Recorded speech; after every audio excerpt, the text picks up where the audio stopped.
town of Westerly has seen tremendous change in the last 100 years.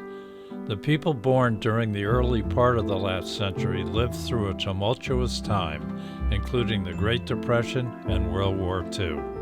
These people are getting older, and only a few that lived during this historic period are still alive today.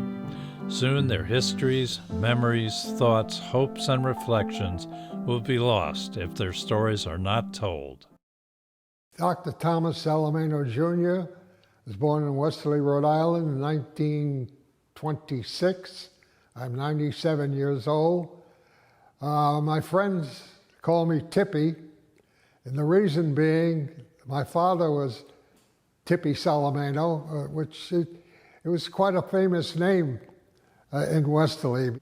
My father got that name, I think, because my grandfather started off with a shoe shine apparatus. You know how the old shoe shine thing. My father helped them, probably not by choice, because my father was not a shoe shiner. But anyway, so, he would get Tip, so people start calling him Tip, and then from Tip to Tippy. So how'd you get it? Just people started, all my classmates started, they had heard about my father, and they started calling me Tippy. My father, with his two of his brothers, at the end of Prohibition, opened up this dine and dance place, the Ritz Cafe. And finally, my two uncles left. My Uncle Jim left and had opened the Log Cabin bar on Pleasant Street, and my father ran the Ritz by himself, and he had one of his brothers working for him. Yeah, those were the days, Prohibition ended, and so those were big times.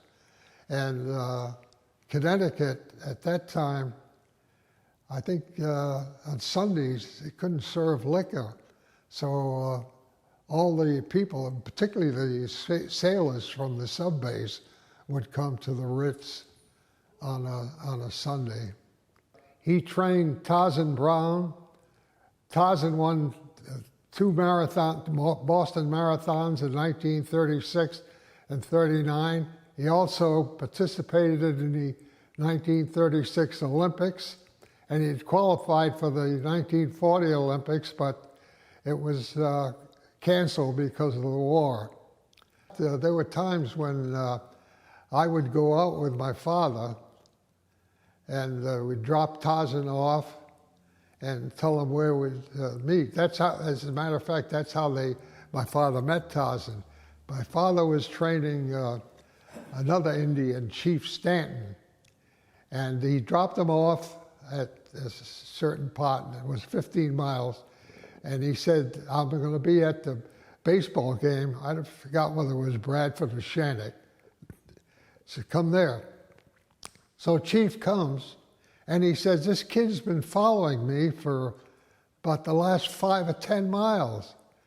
And this Chief's there, and this kid comes, and my father said, how old are you? It was Tarzan.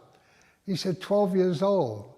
So my father said, when you reach 16, come and see me. So when he reached 16, he came, and my father trained him. And there were times when, back then, you could go with a car and follow your runner with a car. And a couple of times I was in the car with my father. Oh, here's something unique that no marathoner ever did, and it probably will never do. Tarzan ran a marathon in Portchester, New York, and won. The next day, he ran a marathon in Manchester, New Hampshire, and won. On 2 consecutive days, he won 2 marathons. And you can imagine, overnight, back then there were no super highways, and traveling from Portchester to Manchester. And unfortunately, my father wanted to go with Tarzan to the Olympics, but the Olympic Committee says, no trainers. Well, unfortunately, see, Tarzan was a fun-loving guy, and he didn't train. When he had to quit at 13 miles, so Johnny Kelly, who was the other marathoner, when they got back from Europe, called my father and said, the problem with Tarzan was he didn't train on the boat, he didn't train in Germany, and he gained 15 pounds. So you can imagine a marathoner, it's not training, gaining 15 pounds. So at 13 miles, he got cramps and had to quit. And there were all kind of rumors that, oh, he was mugged and he was injured, but Johnny Kelly told the real story. My mother was a homemaker. Don't forget, I grew up during the Depression, and my father, he was a boxing promoter and manager. He managed a string of boxers. There must have been 15 or 20 of them, most of whom were Italian Americans, and most of them changed their name. Now, it wasn't because of prejudice against Italians. It was because they didn't want their fathers to know that they were boxing. But this was during the Depression, so they were, boxing, getting $25, $30 or so. Yeah, he had some real good boxers. One was Joe Russo, was I think the middleweight champion in New England, and then there was Big Boy Burlap. The only problem with Big Boy Burlap was he was black, and back then, now we're talking about in the 30s, it was difficult to get fights because he was black. At age of 5, December 8th, 1931, I contacted what they called back then rheumatic fever. And the reason I remember the date was because December 8th is the Feast of the Immaculate Conception, which is a Catholic holy day. And I went to Mass, got back, and told my mother I wasn't feeling well. So she called the doctor, and they diagnosed it as rheumatic fever, although now the cardiologists told me it was probably not rheumatic fever, but strep infection, but it didn't make any difference because back then there were no antibiotics. So they shipped me to Children's Hospital in New York. I was in a coma for 9 days, and I was in the hospital for 6 weeks. And they told my mother, take him home, he's going to die, there's nothing we can do for him. So I go home, I don't walk for 2 years. My mother's pushing me around in a stroller, and she wouldn't accept the fact that I was going to die, and with her prayers and excellent care, I survived. My hero was my mother. I mean, imagine, take him home to die. He's going to die. And boy, she said prayers, and she, her favorite was St. Anne. And she promised that if I got well, that she would take me to St. Anne's. I guess she probably thinking of St. Anne's shrine in Montreal, but she did get me to the St. Anne's shrine in Fall River. One of the things that they prescribed was that I would go to the beach every day and sit in the sun, no swimming. I wasn't allowed to swim. Boy, have I paid the price for that. Since I've been back in Westerly, I've had 27 squamous and basal cell cancers removed, and God knows how many I had before that. At age 12, it was the 38 hurricane, and boy, that was scary. I was at the Immaculate Conception School at that time, and we got out of school about 3 o'clock, and just about that time, I mean, it really got dark. It looked like night. And walking home, I started seeing these huge trees just topple over. And the thing was that my mother was down at the bottom of Pleasant Street Hill visiting my grandparents. So she saw the storm, so she wanted to get home to make sure that I was safe. And she's walking Pleasant Street, and it's just one tree after another. Finally, Mr. Turco, who lived on Pleasant Street, ran out in the street and grabbed her, luckily, and took her in, because she probably would have gotten killed. And it was a terrible time. And the Pleasant Street, in the park, we lost 100 trees in the park. And Pleasant Street, we lived on High Street, across from the High Street School, and my grandparents on the foot of Pleasant Street. For a couple of weeks, you couldn't walk on Pleasant Street because there were trees. It took them a couple of weeks to try to clear the place out. And of course, down the beach, there was a women's club that were having some type of, I don't know whether it was a party or a group anyway, but it lost over 100 people. And the houses on Atlantic Avenue, the hurricane swept them. The houses were across the pond on the Shore Road. It was not a happy time. So I went to high school. I was not able to participate in any sports because of the rheumatic fever. I didn't take gym, I guess. I don't know what they call it, but we called it gym. And I became manager of the basketball team because I couldn't play. And I was the best shot on the team. And we played this game horse, which, why they named it horse, I don't know, but it was 5 conditions around the basket. Back then, there was no three-point line, but that's the way we probably shot. And it was not uncommon for me to make 5 out of 5. And another thing with the basketball, while I was the manager, the team was not allowed to practice during the week. I mean, they weren't allowed to practice on the weekends. So the coach told me to take the team to Moores Hall, which had a basketball gym.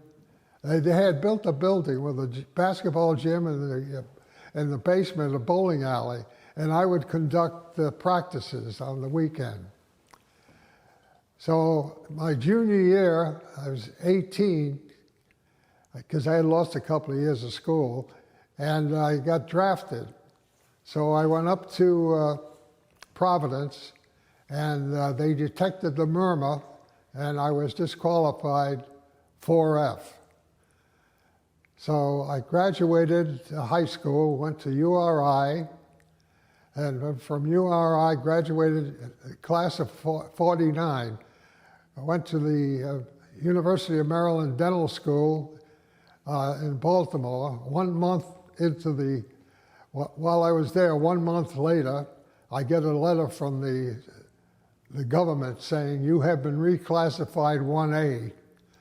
So I graduated University of Maryland Dental School and joined the Navy. 2 years in the Navy. When I graduated dental school, I got married. My wife was from Baltimore, and I met her while I was in dental school. And my first daughter was born actually the week after I got out of the Navy, although they allowed her to be born at the Naval Hospital in Bainbridge.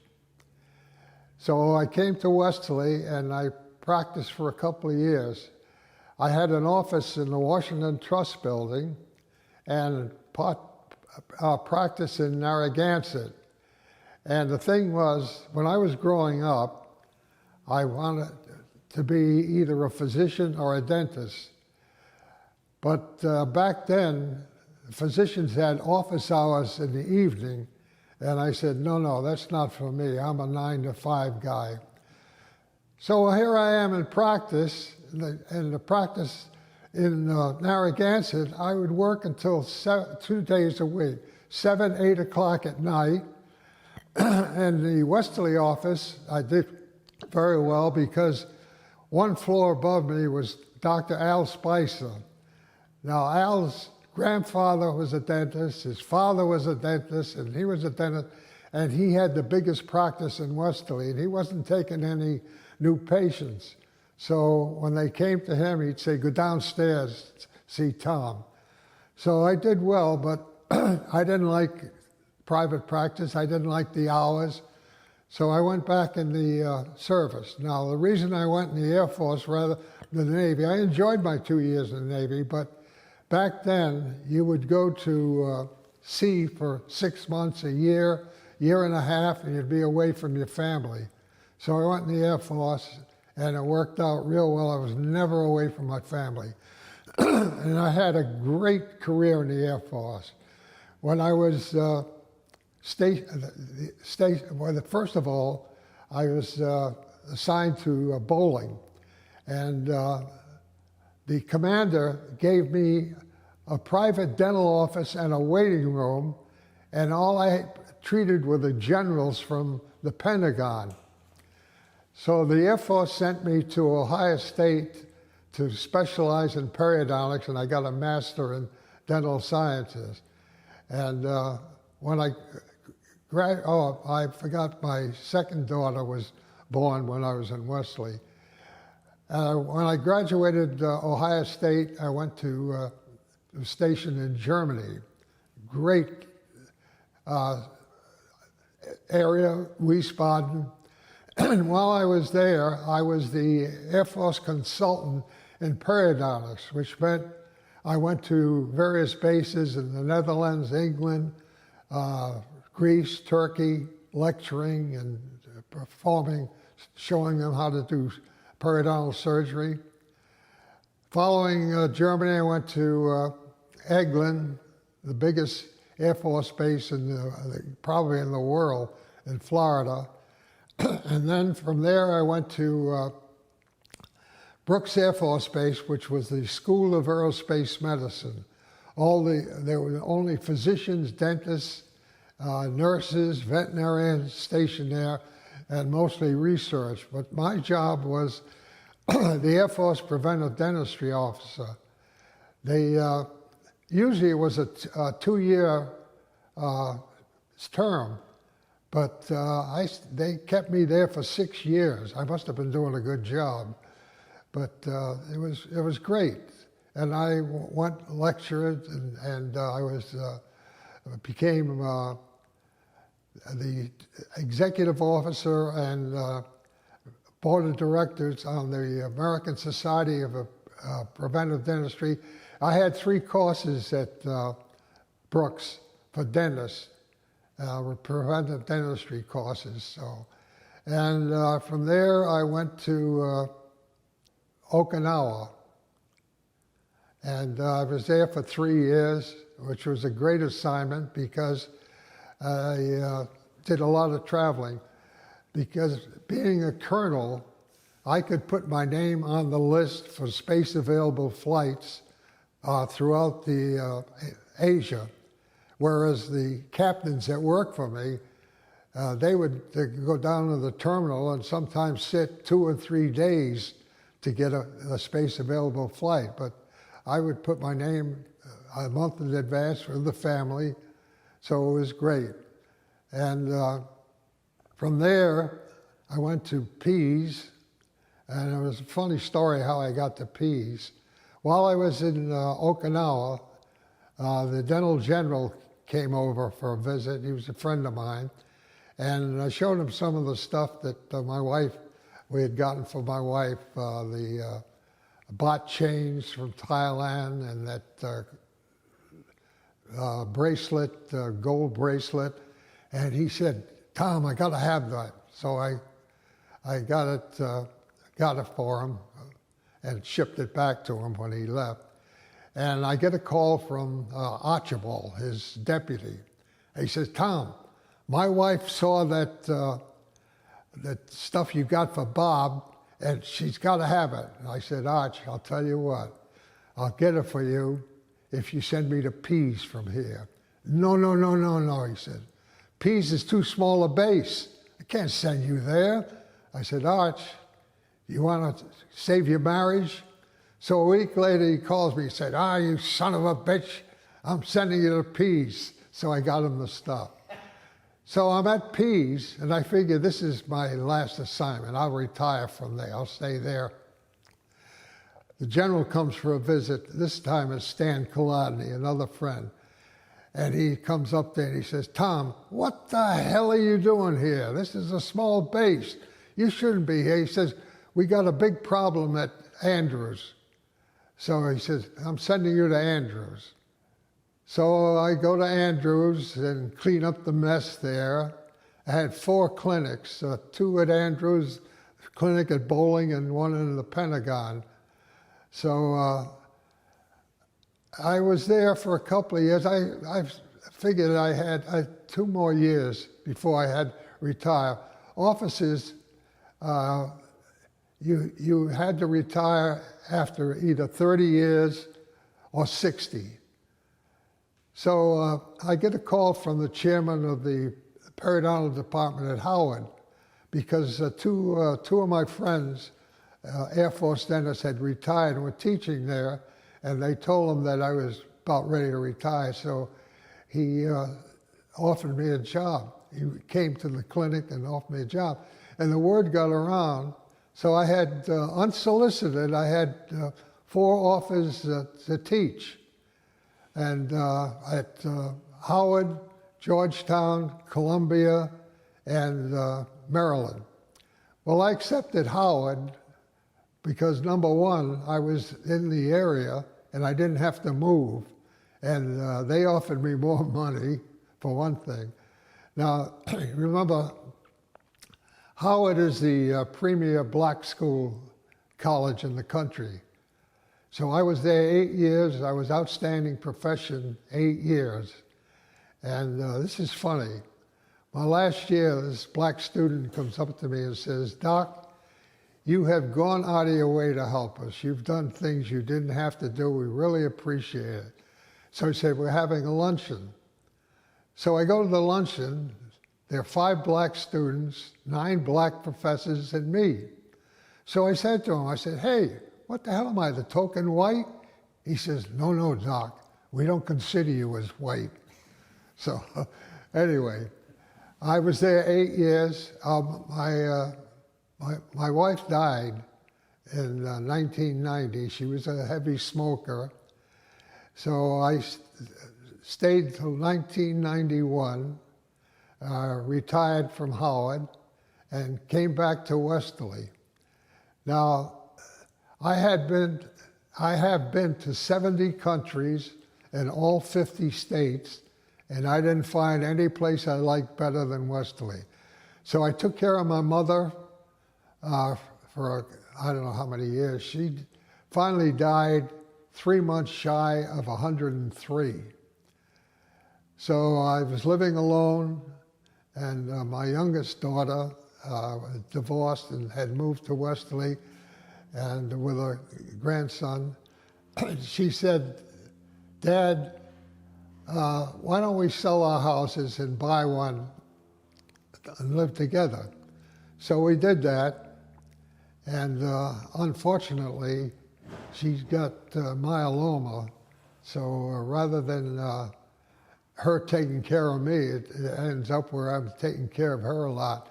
And my grandson is my pride and joy. He graduated Delaware chemical engineering, went to RPI and got a PhD in chemical engineering, and is now in Bedford, Mass. Got a great job.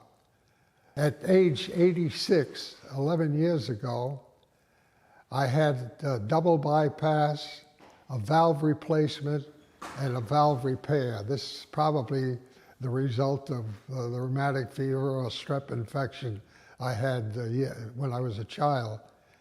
And the doctor said that I gave you 5 or 6 years. Well, I did it again. I didn't die when I was 5, and I'm still living, which is 11 years.